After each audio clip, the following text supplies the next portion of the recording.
Classical era. First, let's start with the classical era of Call of Duty. Call of Duty didn't just appear out of thin air. It redefined how World War II shooters worked. Released in 2003 by Infinity Ward, the original game wasn't trying to be flashy or cinematic like the later titles. It was gritty, grounded, and very early 2000s. This was back when World War II media was the trend. Every other movie, show, and game was obsessed with the era. COD came right into that wave and said, yeah, but what if we made it chaotic as hell? The campaign was split between the Americans, the British, and the Soviets, a concept that made it feel massive for its time. You weren't just playing as one guy, you were bouncing around the front lines of an entire world war. That design decision made the series stand out immediately. It wasn't about being a superhero soldier, it was about being one cog in a war machine. It did technically have multiplayer, but let's be honest, nobody's booting this up in 2025 for some late-night lobbies. Still, this game laid the foundation for everything that came after. The atmosphere, the sound design, and even the pacing of combat were groundbreaking for 2003. Medal of Honor might have been the top dog at the time, but Call of Duty looked at it, scoffed, and said, we can do it better. And they did. It set the tone for an entire franchise that would go on to dominate the FPS world for the next 2 decades. It's primitive, sure, but it's where the legacy began.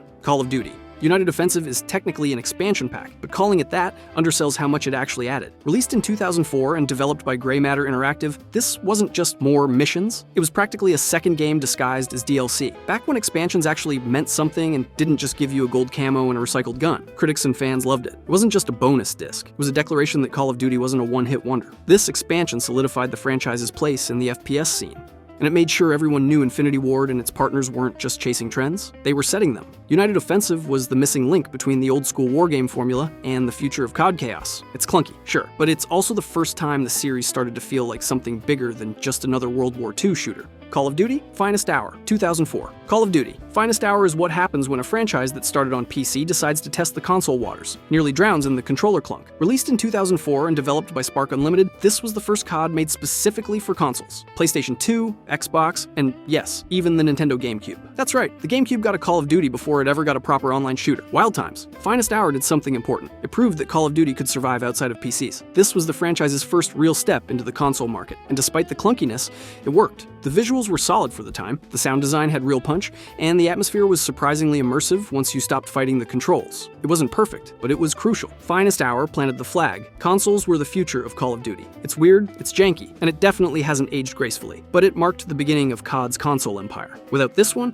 we probably don't get the explosive success of COD 2 or any of the games that followed. So yeah, respect where it's due. Call of Duty 2 was the moment the series went from that good World War II shooter to a full-blown phenomenon. Released in 2005 and developed by Infinity Ward, it was the first KOD to launch on the Xbox 360, which meant this wasn't just another wargame. It was the next-gen wargame, and it looked incredible for its time. Smoke effects, lighting, cinematic set pieces, everything just felt bigger, cleaner, and louder. It was like the original Call of Duty, but with the training wheels ripped off. Just like before, the campaign split between 3 allied perspectives: the Americans, the British, and the Soviets. Gameplay-wise, it was also the game that defined the COD formula for the next 2 decades. Call of Duty 2 introduced health regeneration. No more hunting for medkits like a rat in a trench. Take cover, catch your breath, and jump right back into the chaos. It was a simple system, but it changed everything. Sprinting was gone after United Offensive, but healing on cover became the new standard for the series, and it's still here today. Then there's the multiplayer, the real magic trick. Call of Duty 2's multiplayer wasn't some throwaway side mode. It was the start of something massive. The map design, the gunplay, and the pacing all clicked together perfectly. It felt like the modern COD experience for the first time. Sure, there were no kill streaks or unlocks yet, but the foundation was solid. Quick respawns, small maps, and non-stop action. Even today, there are still players hopping onto the servers, especially on PC and 360. It's not exactly bustling, but the fact that people still boot up a 2005 WBOY 2 shooter says everything about its staying power. Call of Duty 2 wasn't just a sequel, it was a statement. The series wasn't going anywhere. It was evolving and fast. This was where the Call of Duty feel was born, and every title since Good or Bad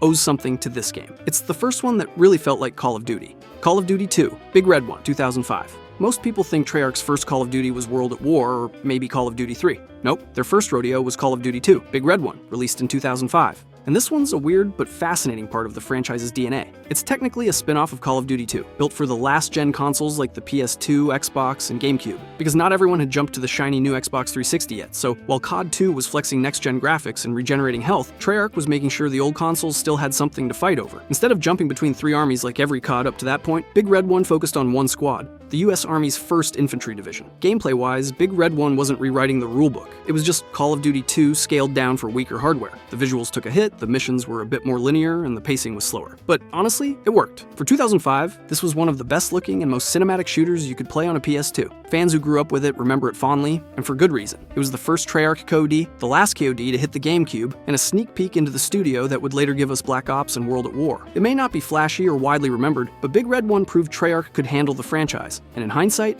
it was the start of one of the most important partnerships in COD history. Call of Duty 3 is Treyarch's first mainline entry in the series, and it's a bit of a misunderstood beast. Released in 2006, it came right after Big Red 1 and was the first COD that didn't launch on PC, which already made some fans raise an eyebrow. This one was console only, hitting PS2, PS3, Xbox, and Xbox 360. No PC, no fancy mods, just you, your controller, and a whole lot of chaos in Normandy. The campaign focuses on the Normandy breakout, following the Allied push through France. It puts you in the boots of American, British, Canadian, and Polish soldiers, a mix that kept the traditional multiple perspectives style from the earlier games. This game showed that Treyarch wasn't just a side studio, they could go toe-to-toe with Infinity Ward. It's rough, it's janky, and it's far from perfect. But Call of Duty 3 was Treyarch's first major swing at the big leagues. And while it didn't hit a home run, it definitely earned them a permanent seat at the table. Call of Duty, Roads to Victory, 2007. If there's one Call of Duty most players have never touched, it's Roads to Victory. Released in 2007 exclusively for the PlayStation Portable, this was the series' first handheld outing. Let's just say it's more of a tech experiment than a full-on Call of Duty experience. Developed specifically for the PSP, Roads to Victory wasn't a port, but a completely standalone entry.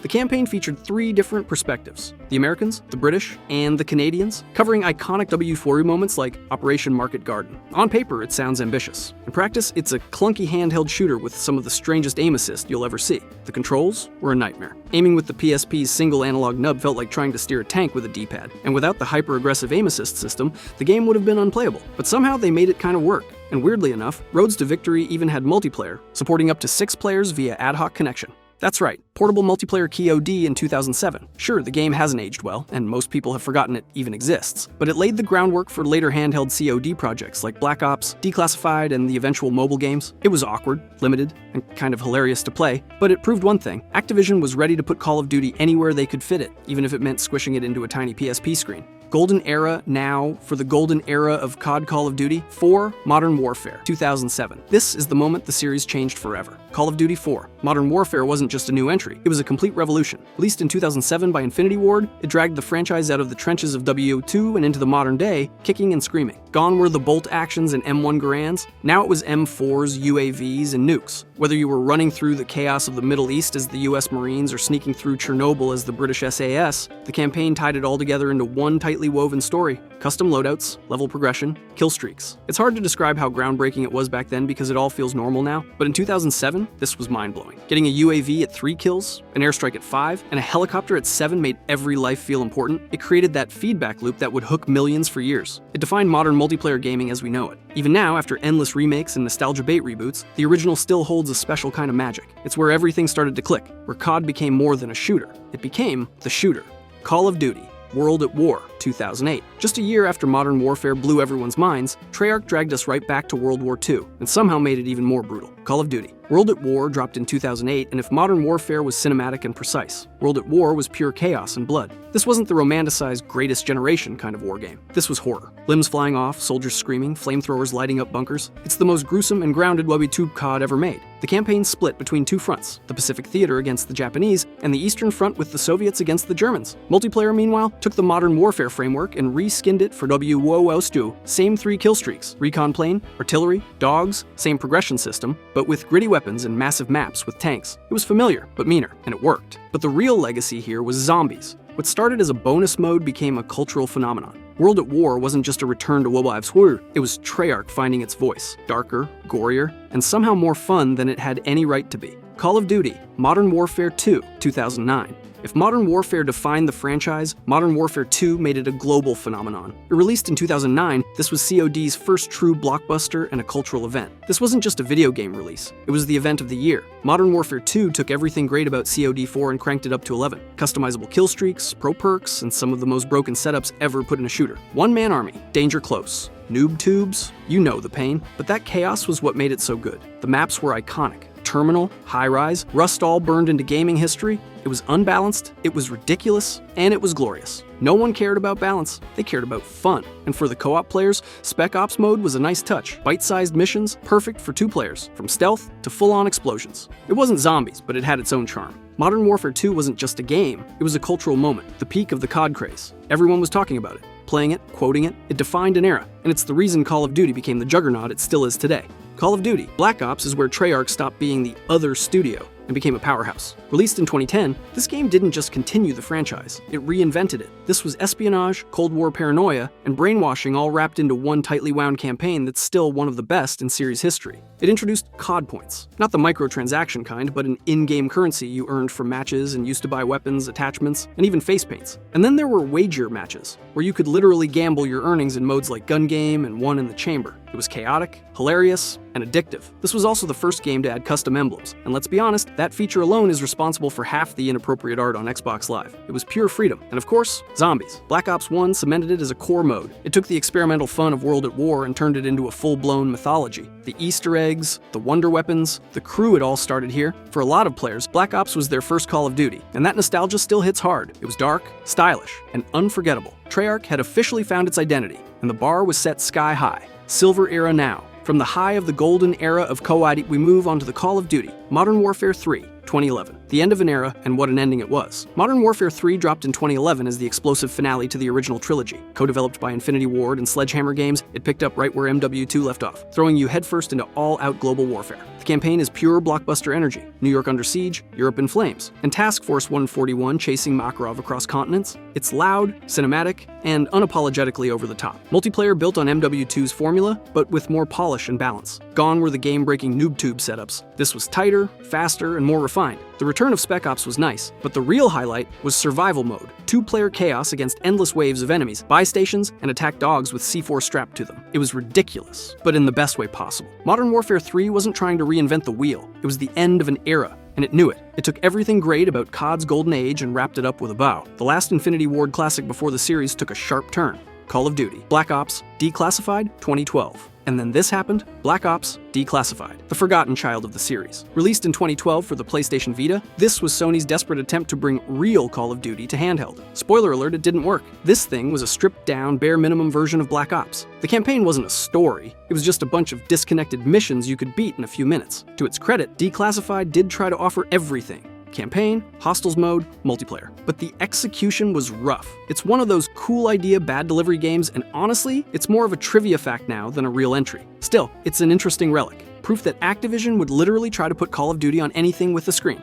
Call of Duty Black Ops 2, 2012. Black Ops 2 hit in 2012 and changed everything again. The campaign, the multiplayer, the zombies, all of it went bigger, smarter, and way more ambitious. For the first time, COD had branching storylines. Your choices actually mattered. Depending on the ending, could completely change. For COD, that was groundbreaking. Then there were the Strikeforce missions. Half RTS, half chaos. Not the most polished thing ever, but at least they tried something new. Multiplayer was also super fun. This was the era of trick-shotting, YouTube montages, and absolute addiction. The Pick-10 system let you build your class however you wanted, giving you full freedom, and the new score streak system rewarded playing the objective instead of just camping for kills. Add some of the best maps in franchise history: Raid, Standoff, Hijacked, and you've got perfection. And then there's zombies. Black Ops 2 turned it into a full cinematic universe. Transit, Mob of the Dead, Buried, Origins. Each map was a world of its own. Easter eggs, characters, massive stories. It was the height of Treyarch's creativity. Even the smaller modes like Grief and Turned added variety. Black Ops 2 wasn't just good, it was lightning in a bottle. The perfect blend of innovation, nostalgia,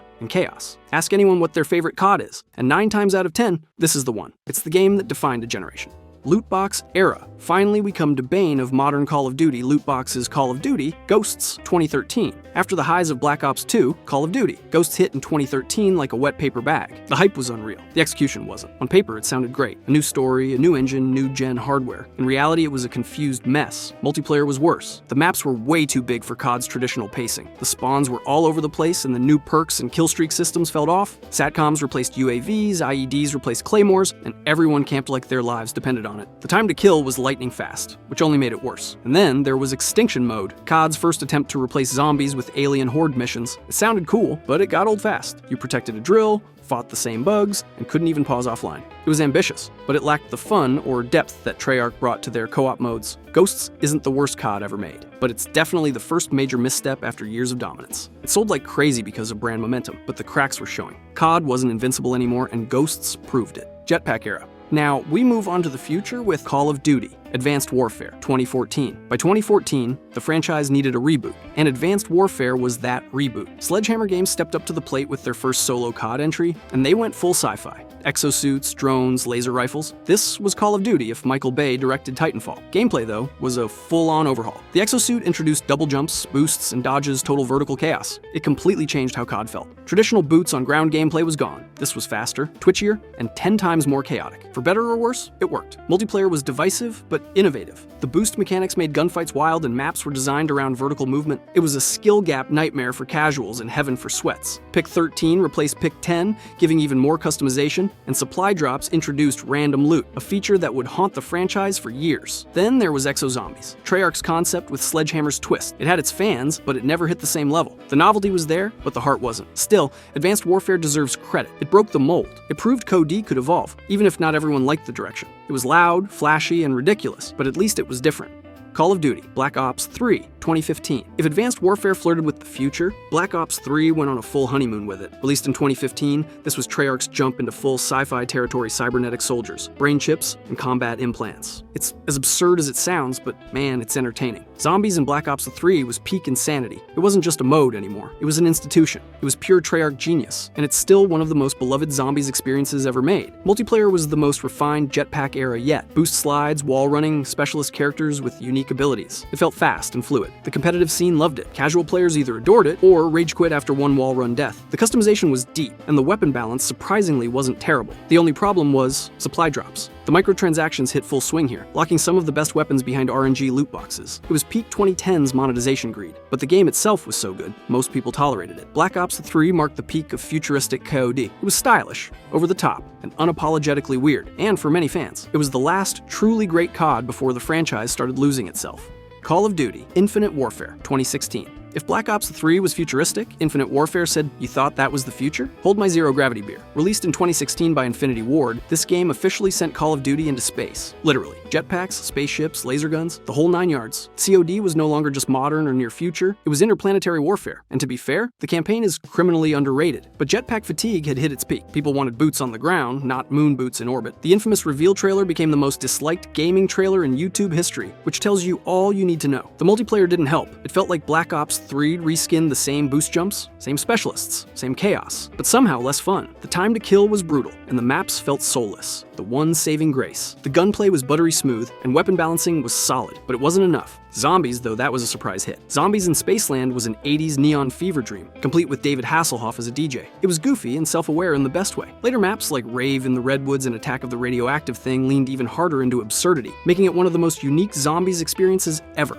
In hindsight, Infinite Warfare was a victim of timing. It wasn't a bad game. It was just released when everyone wanted the exact opposite. If it came out a few years earlier or later, people might have appreciated it more. But in 2016, it was the face of everything fans hated about the soft reboot era. After the hate of the jetpacks Call of Duty comes to a soft reboot Call of Duty, WOT 2017. After 3 years of jetpacks and laser rifles, Call of Duty came crashing back down to earth literally. Released in 2017 by Sledgehammer Games, this was marketed as a return to roots. No more exosuits, no more wall running, no more space nonsense, just boots on the ground and bullets in the mud. And honestly, it worked. Gameplay-wise, Sledgehammer nailed the tone. Slower pacing, more grounded combat, and a focus on squad mechanics. You didn't regenerate health automatically this time. Instead, you relied on your teammates for ammo, medkits, and support. It gave the campaign a subtle layer of tension missing from previous entries. Multiplayer, however, was a mixed bag. It looked great and felt solid, but it also introduced divisions, a class system that limited how you built your loadouts. It was meant to add structure, but instead boxed players in. Later updates fixed it, but the damage was done. Then came Headquarters, a social hub where you could open loot boxes in front of other players like it was Christmas morning. It was goofy,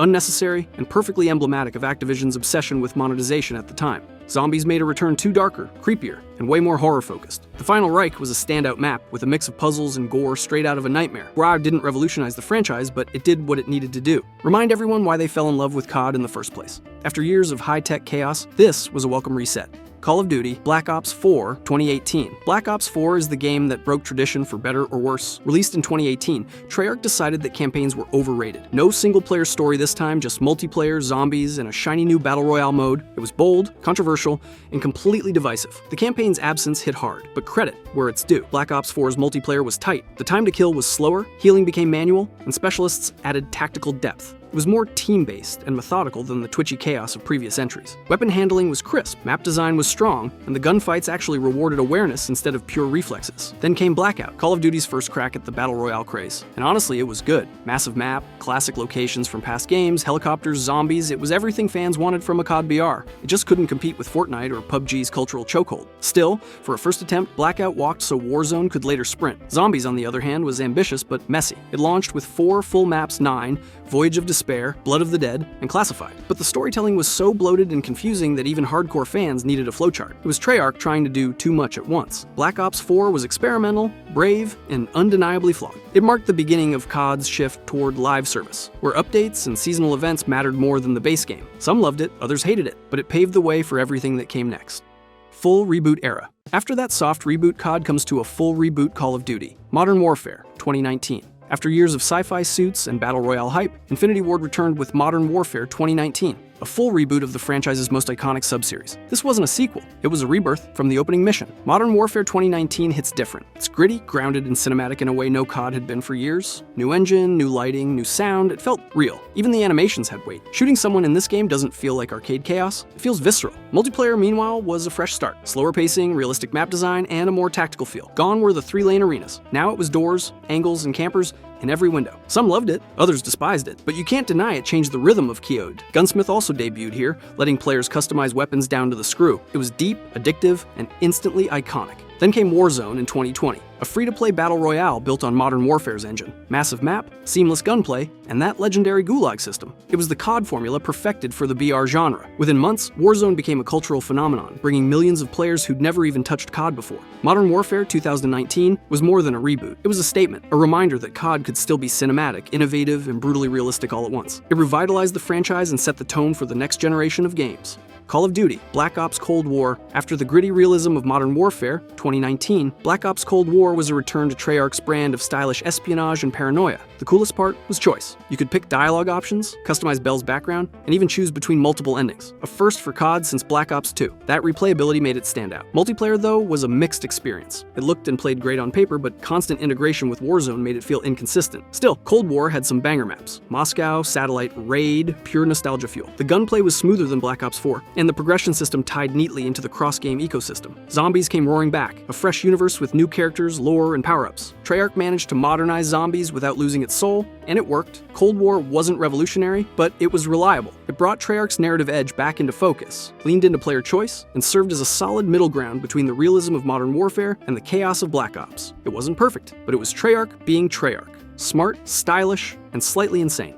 Call of Duty, Vanguard, 2021. Vanguard is the Call of Duty that tried to go back to what we out to use one more time. Visually, it was impressive. The new engine carried over from Modern Warfare 2019 made everything look cinematic and polished. The gunplay was smooth as butter, but none of it mattered when the missions felt formulaic and the stakes non-existent. It was W1T on autopilot. Multiplayer had potential, but was buried under messy design. The new combat pacing system tried to let players choose between tactical, assault, and blitz lobbies. Basically, how chaotic you wanted your match to be. It was an interesting idea, but the map balance and spawn logic made it a nightmare. The time to kill was way too fast, and the visibility was terrible. You either melted enemies instantly or died before seeing them. Zombies, handled by Treyarch again, was the biggest letdown. Instead of the traditional round-based mode, Vanguard launched with Dare Anfang, a weird objective-based system that stripped away everything people loved about zombies. No rounds, no mystery, no fun. It felt like a rushed experiment that no one asked for. Vanguard wasn't offensively bad, it was just forgettable. It came and went with little impact, sandwiched between two far more influential COD titles. It tried to honor the franchise's roots, but instead reminded everyone why we'd moved on.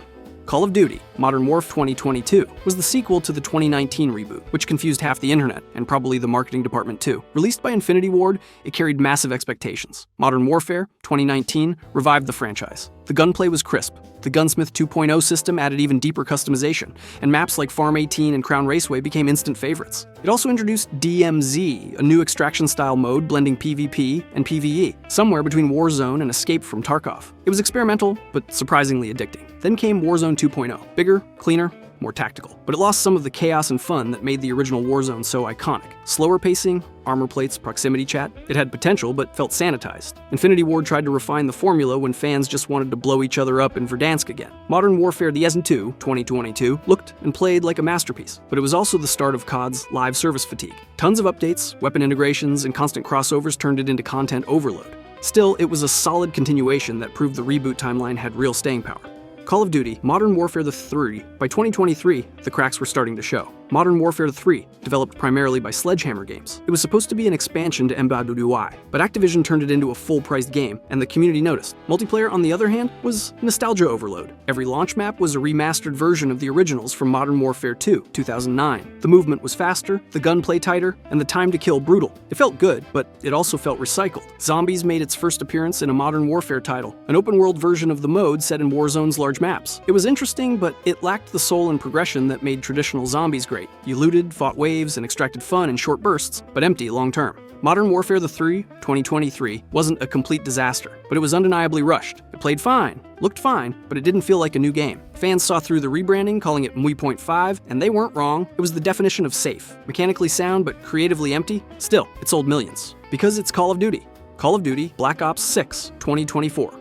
And that brings us to Call of Duty Black Ops 6. Released in 2024, this game is Treyarch's grand return, and their attempt to remind everyone what a Black Ops campaign actually feels like. Set in the early 1990s, right after the Cold War collapses, it dives into a world of paranoia, espionage, and shifting allegiances. It's pure Black Ops, full of conspiracies, moral ambiguity, and brain-melting plot twists. Gameplay-wise, Black Ops 6 hits the reset button again. Full movement freedom. Dive, sprint, and slide, cancel to your heart's content. No exosuits, no wall runs, no gimmicks. Just raw, fluid combat. It's fast, responsive, and it feels like old-school KOD refined for modern hardware. Multiplayer embraces the 1990s setting while keeping modern sensibilities. Think retro weapons, but with today's gunsmith flexibility. The map design strikes a balance between Treyarch's chaotic flow and Infinity Ward's grounded realism. A rare sweet spot. And yes, Zombies is back in full force. Round-based and unapologetically classic. Liberty Falls and Terminus hit hard with that nostalgic energy. A true revival of what fans have been begging for. Black Ops 6 feels like closure. The end of the reboot confusion and the start of a clear direction again.